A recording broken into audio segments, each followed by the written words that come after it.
out of Dallas. So the 5 officers who were killed, they were killed in an ambush by apparently one man.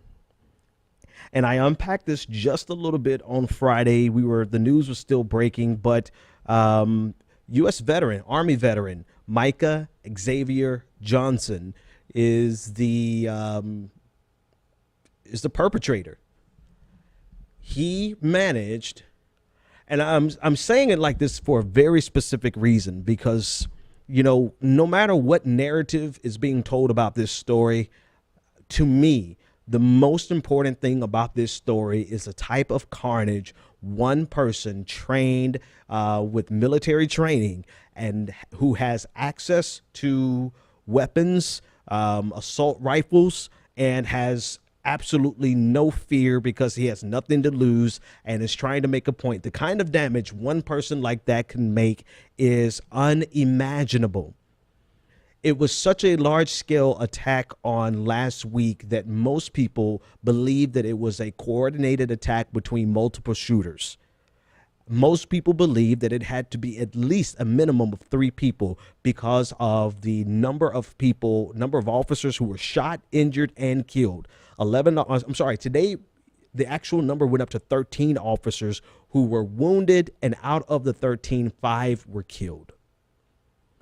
And this scale attack really is something never since 9/11. This was the deadliest day for police officers since 9/11.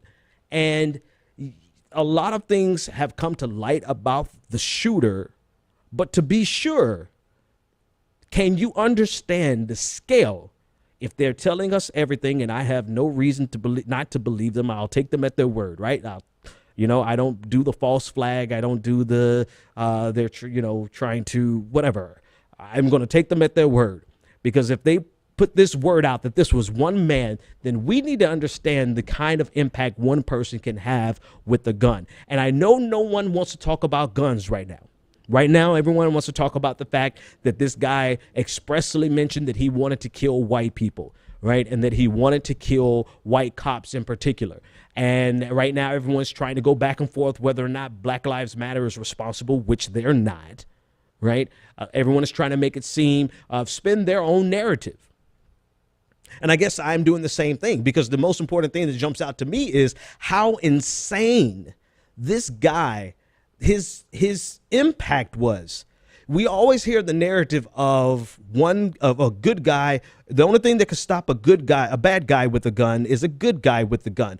Well, hell, this guy was able to wreak havoc on an entire department of quote unquote good guys with guns. So what now? What happens if this was legitimately 3 people with the same level of training that this guy had with the same type of guns? Can you imagine the massacre that would have ensued? Now, what happened was tremendously tragic, was horrific. It should never have happened. He has nothing to do with the black movement. He has nothing to do with Black Lives Matter. I condemn it. If you want to play the condemnation game, of course we condemn it. Right? A lot of people say, "Oh, are you going to condemn this shooting?" What the hell do you mean, am I going to condemn this shooting? Because unlike people who run around saying all lives matter as a means of attacking and marginalizing the Black Lives Matter movement, all lives genuinely matter to me.